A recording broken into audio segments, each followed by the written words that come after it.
প্রথম দেখা সোশ্যাল মিডিয়ার মাধ্যমে, তারপর বাস্তব জীবনে আমাদের পদার্পণ এবং পরবর্তীতে 3 বছর রিলেশনশিপ।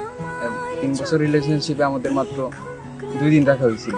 হ্যাঁ 2 দিন, 2 দিন দেখা মানে হয়েছিল। অনেক স্ট্রাগল করতে হয়েছে, এই এত দূর আসার জন্য অনেক স্ট্রাগল করতে হয়েছে, দুইজনই অনেক স্ট্রাগল করে ফাইনালি। পারিবারিক প্রেশার, তারপরে বিভিন্ন কিছু ছিল, সবকিছু অতিক্রম করে তারপরে লাস্টে সুন্দর একটা পরিশেষ হয়েছে। এতে দুজনেই খুশি আমরা। পাখি পাখি মন উড়ে যেতে চায়।